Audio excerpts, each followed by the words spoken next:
Welcome to Energy Stew. This is Peter Roth, your host. And I'd like to ask you, how well do you know truth? Oh, yeah? Are you clear about truth? What is truth? Maybe there's a lot we believe that we're going to be changing. Maybe there's a lot that doesn't change.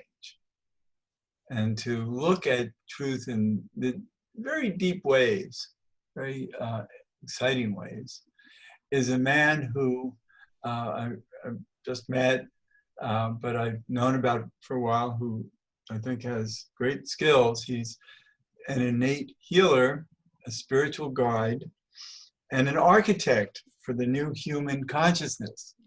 So I love that. It's such an honor to talk with Ron Damico. Ron, welcome to Energy Stew. Peter, thank you very much. I really appreciate this opportunity to connect with you today. Well, so what's true? Well, let's look at truth on different levels, okay? Because let's think that there are some absolute truths that nobody can question, right? Yep, very much so. What does that represent? Well, one of the easiest things first that we're beginning to recognize now is that we are energetic in nature. Science is progressively moving in the direction of what spirituality and the high level practitioners of the time, whether we call them shaman, medicine people, whatever they were, they knew the absolute truth that we were spirit beings first and human beings second. That is a dynamic truth that is becoming undeniable, because as people progressively recognize that they are spirits having a human experience, it very quickly, and I'm not talking an intellectual recognition, I'm talking they begin to actually feel that. Because once that doorway begins to open within a person, there's certain things that just start to fade away. Certain fear patterns begin to release in people. When I bring that up to people, I literally can watch in their systems, but also feel there's like this sigh of relief. They may not be able to fully integrate it in, but once they hear it, because something in them is searching for that absolute truth in life, they begin to settle into themselves more. I think intellectually it's hard for people to grasp because they don't know anything else. Yeah. And all of a sudden we're saying, no, you're a spiritual being. And it's like, well, I go to church or a temple or whatever. Is that what you mean? And, but that's a different level of spirituality. Yeah, that's where when we step into it from a religious perspective, we're looking at what I call a step in the process of remembering who we are. Because everything that we've engaged in, all the different teachings that we have created, are based on individuals that have walked this path to awakening and embodiment. And those individuals that have walked that path have found, as they shed all of the misperceptions of what it is to be a human being, they gain certain levels of clarity as they recognize their relationship with their emotional body, in relationship to their feeling essence, in relationship to their human thoughts, and then what I call the ultimate knowing, or the universal cosmic knowledge base. As they go through that process of clearing up everything they've ever been shown, taught, or everything they came in with, because something in them yearns for a higher knowing. And when I use the term knowing, it goes beyond knowledge. It's your cells, your energy systems just go, that's it. And you don't even have to fully know what it is, but everything in you goes, I don't know what that is, but I know there's something accurate about that. I'm wondering how much of it is observed through self-observance, observation, I mean, and observing those loving people around us that we can connect to their souls. And so we see that it's not just a personality of someone we love, but it's really their soul And what does it say about our souls? That relationship you're talking about, it's I call it a dynamic dance of individuation with each other. It's the essence of where we see who they are based on how they know themselves to be. But then as we are really willing to go deeper, we get to recognize that behind what they think they are, we see something that starts to peek out. And because somewhere in us, we seek it for us, we start seeing it in others. And that begins to become the thing we're ultimately drawn to. We're drawn to that place within them that is just so clear, so clean, and so crisp that they want to focus on that. It's, if I may, it's like with you. There is such a kind and gentle, compassionate understanding and acceptance in you that is active as a foundational truth. Mhm. That is the draw for people with you. And then, I know that a lot of times people say, well, I don't know what you're saying, but you have a good heart. right. Because what you're doing at times is you're tapping in to the self beyond the self that they see about themselves. You're beginning to tap into that truth. Their system is registering it, but the mind can't grasp how to work with it or engage it. But the more, if they were more readily exposed to somebody like you yourself, or somebody like you, they would progressively begin to grasp through experiential openings an embodiment of those inner truths that begin to become the framework of the foundation of how they live. See, so when you start tapping into those truths, even if they can't intellectually get it when they're exposed to it, their system, if they're really drawn to it, will progressively begin to shed the different levels of holding around, or I call it binding or limitations of matter-based truth. Right, Because we have that cosmic and we have that matter truth. right. But the cosmic, the whole idea of our relationships has to do with supporting our spiritual soul path, our journey. Right.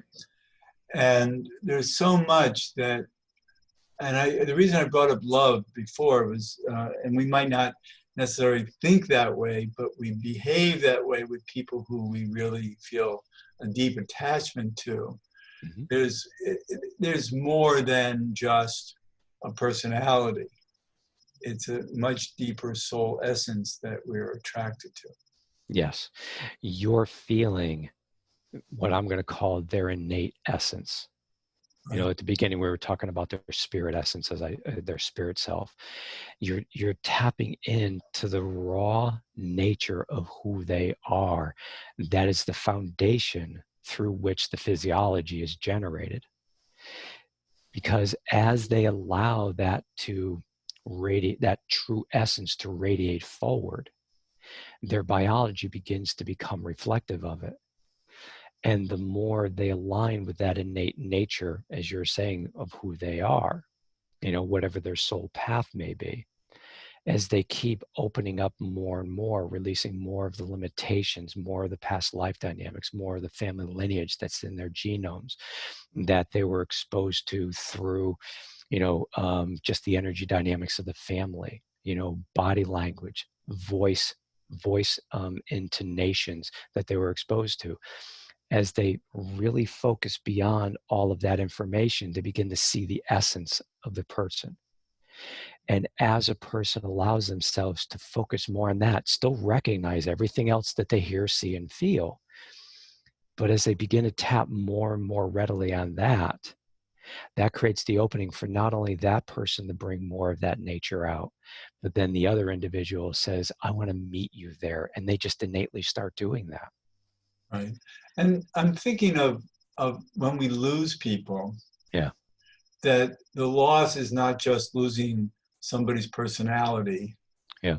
but it's really a soul essence that we miss if they pass away, or somehow we can't connect with them as we would like to, um, there's something missing that's deeper than just, oh, that's just another person. Well, it's that component where when they pass and we miss them, there's two things that I notice. I'm just going to tap into two of them right now. One of them is if there is something incomplete with them that we did not fully share spirit to spirit through our physical lives and our physical forms, there is that missed opportunity with that individual to experience the raw nature of their beauty as spirit through their body. We missed that opportunity. That's what we feel as part of this. Right. Now, the other part is that because we are spirit having a human experience, yeah, we can connect with them on the other side, but we're here playing in this realm for this specific corporeal experience as a spirit, to have that exchange, to feel what it's like to take our infinite potentiality and funnel it through our physiology and share it, one physical spirit to another physical spirit, and have that joy and that excitement. Exactly. And It's that's that. right. And that's what is vulnerable when we have that connection with Right. people, that we don't want to lose that because it's so fulfilling to our spirit. Right.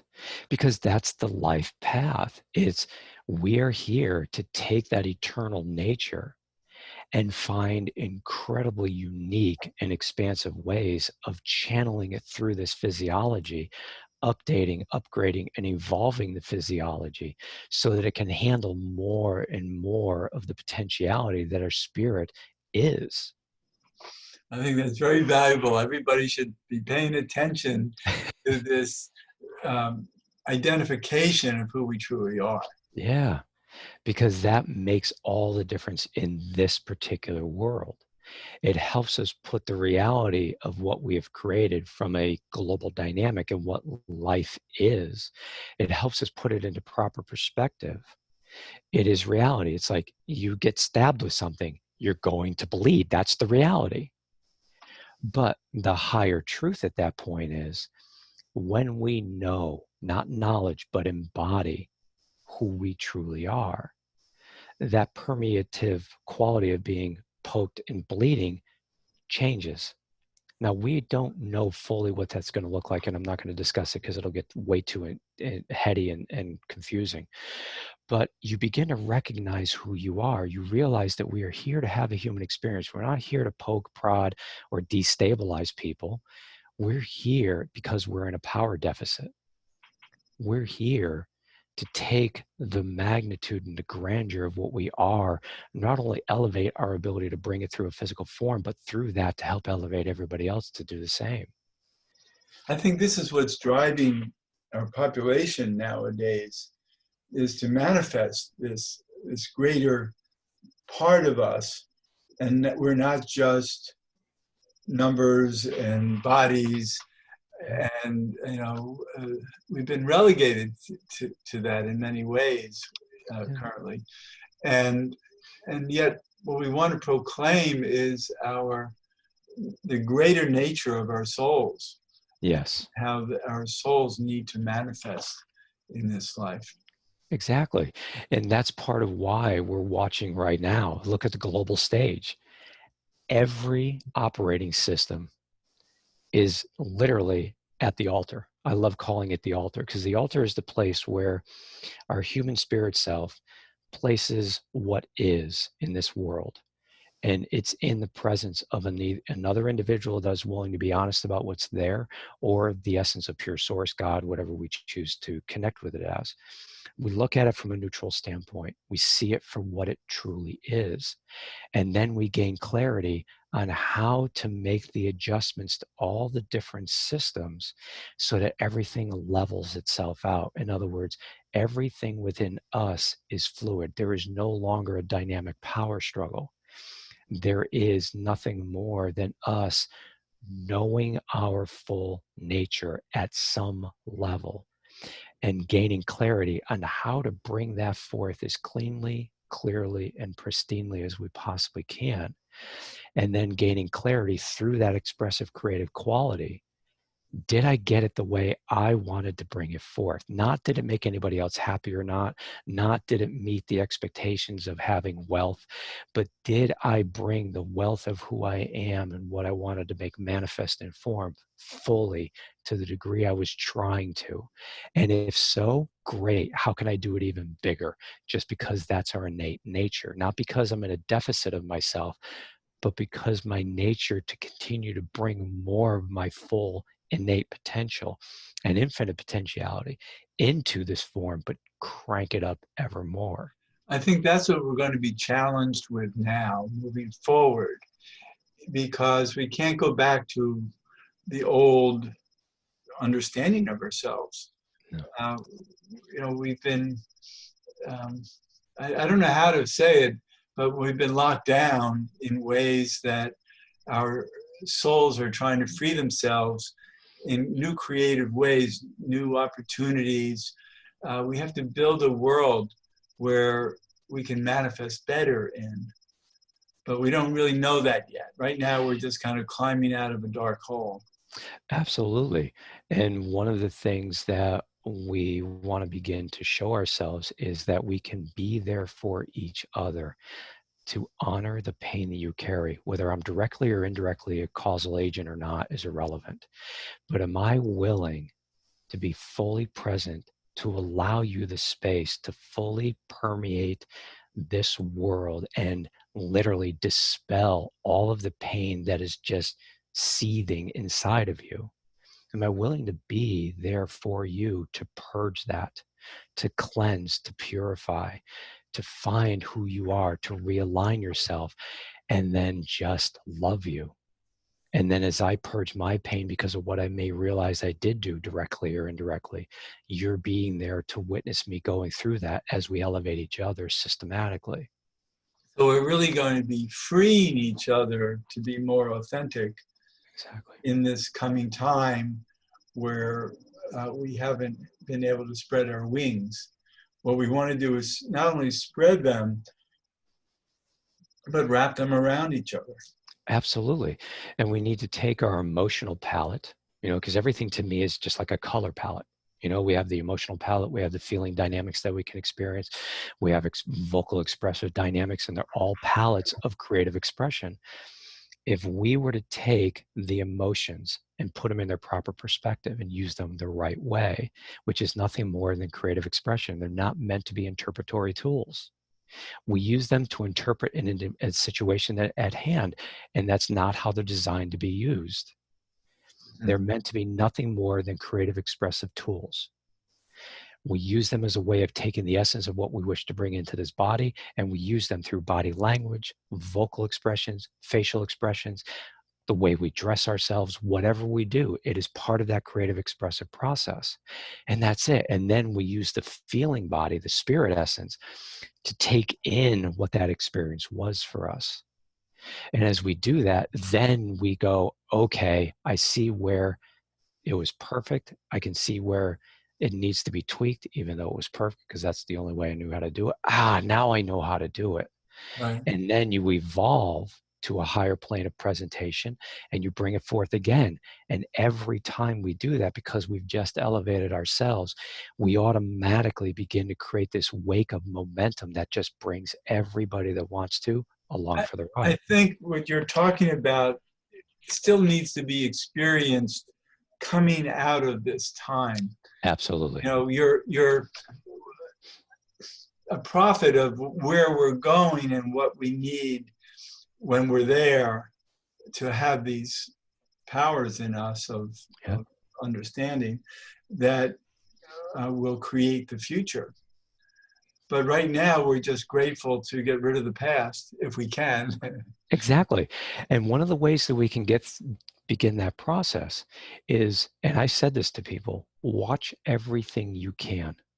Listen to everything you can, read everything you can based on what's going on. Listen to all the different dynamic viewpoints of everything. Feel what you need to feel. Get whatever's congested in you to breathe. Give it movement. Get it unstuck. Literally purge it.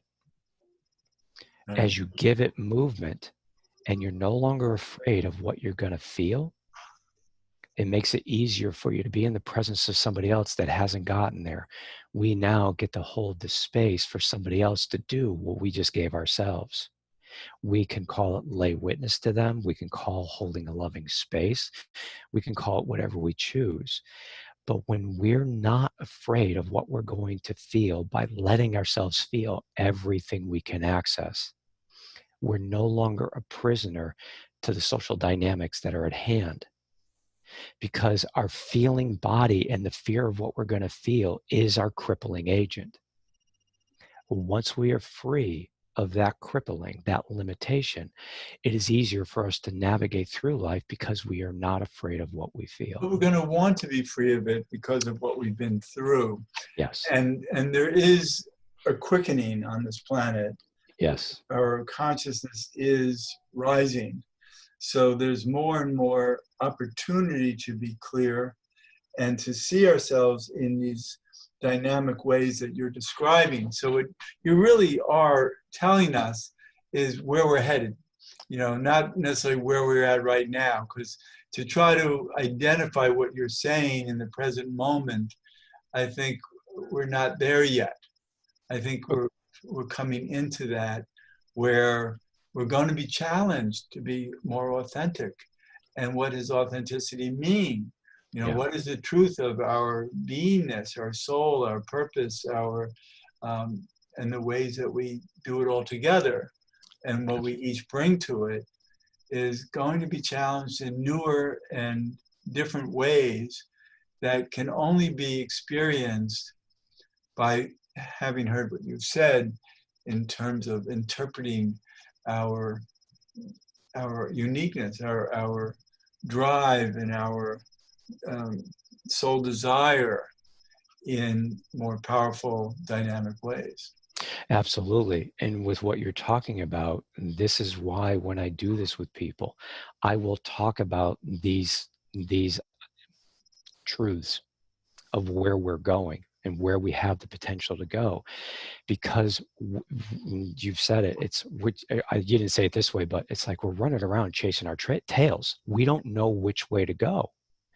In most cases, we're grasping at straws because we don't have an active memory, not intellectual, but energetic memory of what that state of existence is. Right, it's new. Right. In the form that we're taking, it's very new. Right. So that's why when I do this with people, I open up that GPS locator. You know how it's like you got a GPS in your car and where's your destination? You have to put the coordinates in or the address so you know where you're going. When I do this with people, that's what I awaken in them, that GPS locator. Love that. So they can begin to feel the vibrational essence of what they're going to awaken to.